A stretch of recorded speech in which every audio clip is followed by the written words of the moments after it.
Karamihan sa mga kabataang Pilipino ay nagpupursigi sa kanilang pag-aaral upang makamit ang kanilang mga pangarap. Isa na dito ang aming kaklase na si Ate Fergen, isang mag-aaral sa Sapang Palay National High School. Kung iniisip nyo na isa lang din siyang normal na estudyante na pumapasok sa araw-araw, ay dyan kayo nagkakamali.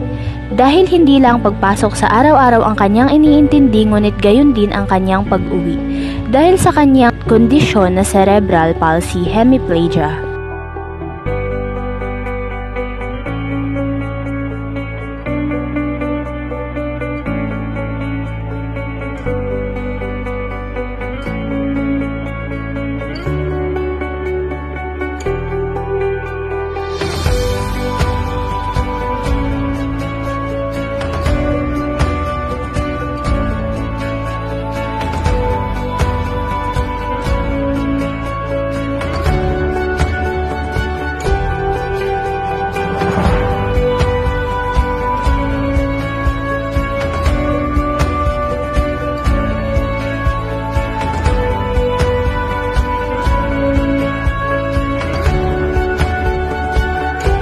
Pagkatapos ng uwian, agad na sinundo si Ate Fergen ng kanyang ina upang siya ay alalayan. Pagkatapos sa lalayan ang anak, dumiretso agad si Ate G sa BBE upang sunduin ang bunsong anak na si Joseph.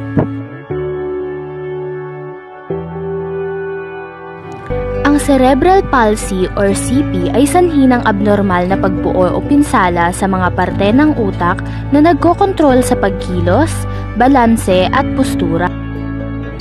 Humigit kumulang sa 500,000 mga bata at nasa hustong gulang sa lahat ng edad sa bansang ito ay may cerebral palsy. Spastic hemiplegia or hemiparesis, ang ganitong uri ng CP ay nakakaapekto lamang sa isang bahagi ng katawan ng isang tao. Kadalasan ang braso ay mas apektado kaysa sa binti. Tricycle ang gamit ng ina ni Ate Fergen sa paghatid sundo sa mga anak. Malaki ang naitutulong nito sa kanila para hindi na sila mahirapan sa pagpasok at pagsundo at hindi na sila mag-commute.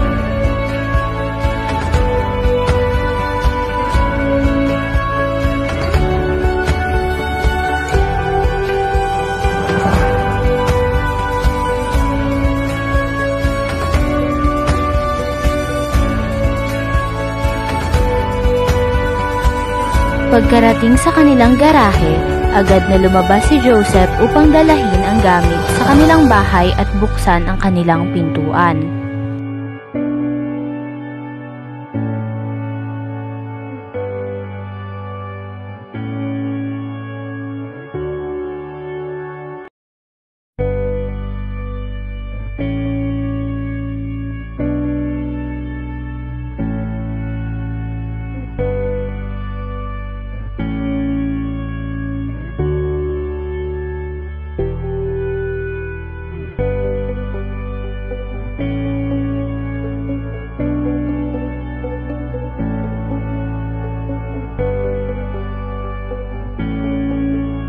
Sa kabilang banda, inalalayan naman ni Ate G si Ate Fergen na makalabas ng tricycle at pinahawak ito sa kahoy bilang alalay.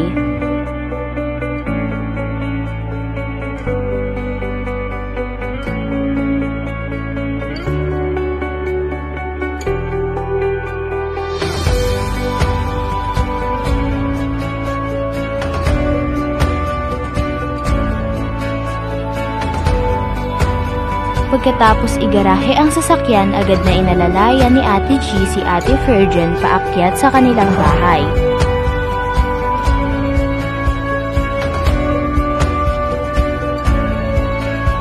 Agad na bumungad sa amin ang nagtataasang hagdan paakyat sa kanila. Kita man ang ngiti sa mukha ni Ate Fergen, alam namin na hihirapan itong umakyat.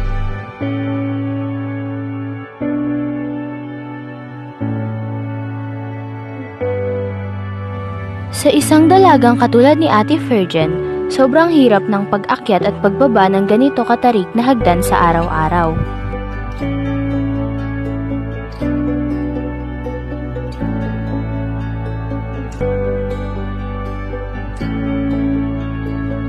Agad na binati ni Ate Virgin ang mga kamag-anak ng may ngiti sa muka. Nakakatuwa na isipin na sila ay todo suporta kay Ate Virgin.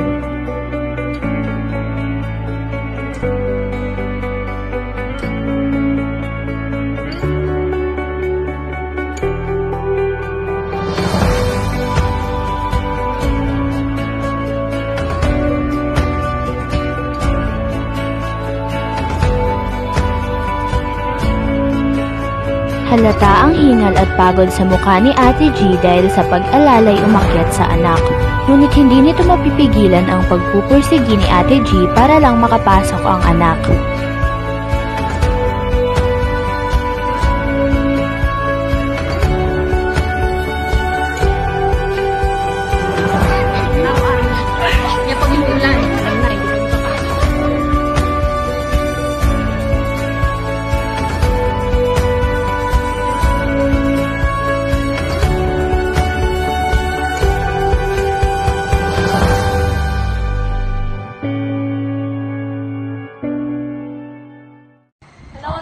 Ilang taong ka na? 13. Kailang birthday mo? March 27, 2004. Kamusta naman yung Kamusta naman yung everyday life mo pag pumapasok mo? Okay, di ka ba nahihirapan? Medyo nahihirapan. Sa pag-akit kasi namin sa pagbaba kasi namin, hindi ka ba nahihirapan doon? Hindi, paagad lang. Hinahirapan ako. Nanas ka na ba ng pambubuli simula? Wala naman. O nakakarinig ka lang ng mga hate comments sa condition mo, ganyan. Ayun na din. Ano yung mga yun? Pwede ba namin malaman? Ay, yung mga bully na sa akin, yung mga bakit hindi mo, ba't di ka makalakad? Tapos pinipuli na lang ako na ba't di ako makatayo na minsan nalalabay ay din yung mama ko para nalayan ako. Kailan nag-start yung yung condition mo?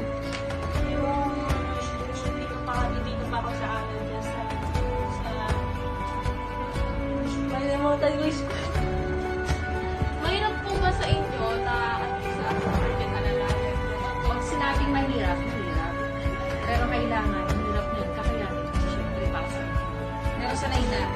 Nasasanay ka na rin ako sa Sanay na. So, po, Ate Virgin, sa tingin mo po ba, patuloy mo pa rin pa yung pag-aaral mo sa mga naririnig mo sa kanila? Naapektuhan ka ba?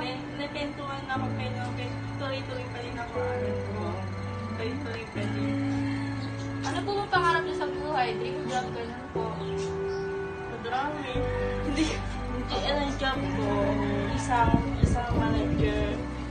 manager ng office, yung job ko, sa putaran ko, yung job ko, manager isang ng company.